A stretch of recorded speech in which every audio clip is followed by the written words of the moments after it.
to get into the ideological backdrop, here we can see a new U.S. Air Force video game lets you drone, bomb Iraqis and Afghans. And yeah, shout out to Mint Press, who's been at the forefront of some excellent investigative journalism. They quote here David Swanson, our comrade in England at World Beyond War, and he says, "It is truly disgusting, immoral, and arguably illegal in that it is recruitment or pre-recruitment of underage children to participate in murder.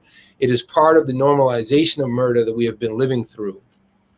And then you see the real life Air Force bases where they're bombing Yemenis and Somalians, and how much it imitates where the gamers are at, and gives all the statistics of all the bombs in the Obama age versus the Bush age, and the drones killing in the game, of a reference to Rage Against the Machine. And here we have the real life communities wanting to know how their loved ones and their innocent ones are, victims and survivors of this cyber warfare. So I think Mint Press does an excellent job looking at the different layers. Malcolm X talked about how you could not have capitalism without racism, and you can't have war without racism. Every war involves thorough dehumanization campaign of the Vietnamese people. We don't have to remember all the racial expletives and dehumanizing terms used against the Vietnamese. The dehumanization campaign in 91, again in 2003 against the Iraqi people, the Afghani people. So we see ideology, war, white supremacy, the connection between those issues always. For sure. And Mint Press has also done a really good article on the State Department connection with Call of Duty, and the connection that the Department of Defense has Call of Duty. And it's not a slight connection. They've been funding Activision for years, and they've had a direct hand in the shaping of these Call of Duty games and the stories. There's, of course, notoriously a story where you take out Fidel Castro. All of the stories are geared towards supporting U.S. imperialism. And I remember reading this article, and I had a couple viral TikToks about it, but it hit me that my friends one of you really I'm gonna put Danny on mute just for a sec, but I remember thinking of my friends who play these games just like mouth open for hours, pew pew pew pew pew pew, and the whole time they're eating up Department of Defense propaganda. And hilariously, I can't find the video right now while we're streaming, but there's a CNN propaganda piece about the DPRK, the Democratic People's Republic of Korea, where they show their kids playing video games. And they're like, oh, they're shooting Americans in the video games. Look how brainwashed these kids are by their government. Meanwhile, what are our kids doing? They're shooting the enemies of the U.S. State Department in a video game that's literally a psyop designed by U.S. intelligence and the Department of Defense. So we're more propagandized than any other country. They do it through the news media. They do it through the intelligence agencies. Just because the video game producers aren't directly owned by the government doesn't mean they're not doing propaganda, and doesn't mean that the U.S. State Department doesn't have their hand in crafting these forms of entertainment media.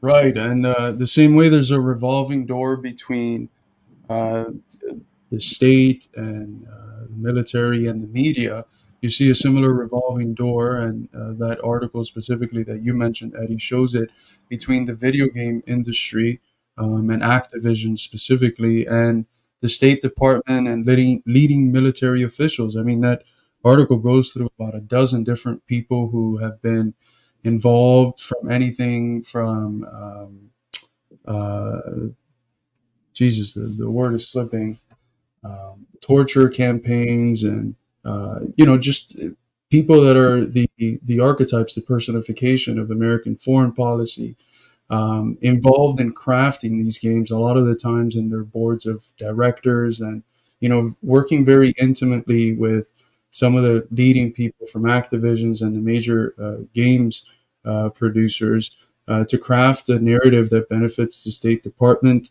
and that gets the kids that are playing this when they're young, and that shapes the way they view the world in a way that's in line with the interests of the U.S. empire, such that when they see the news about bad guy in X country that we have to take out in order to save democracy or to protect our freedom, they don't even question it because their whole worldview is structured by the assumptions that this is how the world works. And part of that reality is the role that these video games that they spend hours on end working on a daily playing on a daily basis. That's the ideology that they promote, while simultaneously, uh, it's almost like positing themselves as non-ideologicals, or creating this aura that if you criticize this, you're absurd because it's just a video game. It's just a video game. No, it's not just a video game. It's one of the most effective tools of ideological manipulation that we have in our era. And it's targeting the population that the ruling class once targeted in order to ensure the consent of the masses for as long as possible, which is the youth. If you manipulate the youth, you're guaranteeing yourself generations of people who are going to manipulate their kids and just align with the ideas that the State Department and the interest of capital needs them to align with.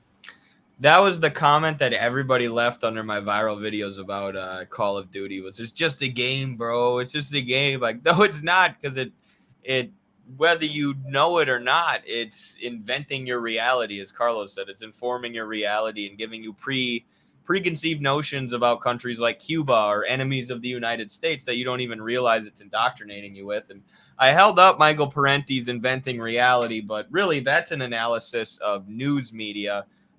You should read Michael Parenti's Make Believe Media, the Politics of Entertainment Media, if you want a Marxist dialectical materialist analysis of how these things work, and how the capitalist class uses entertainment media to convince us of things. I mean, just look at like The Interview, that movie that came out a while back, and admittedly there were some funny parts in it, but the whole movie is a comedy that's laughing at Kim Jong-un and making it look like these absurd nonsense Yeonmi Park tropes that come out of the US media about the DPRK, pretending those are true and making fun of them. And everybody thinks it's a funny comedy, but nobody realizes the ideological brainwashing that's happening there. So everything you hear about North Korea after that, you're starting from the point of assuming that they're an authoritarian dictatorship where Kim Jong-un eats all the people's food with a giant spoon just because he's evil.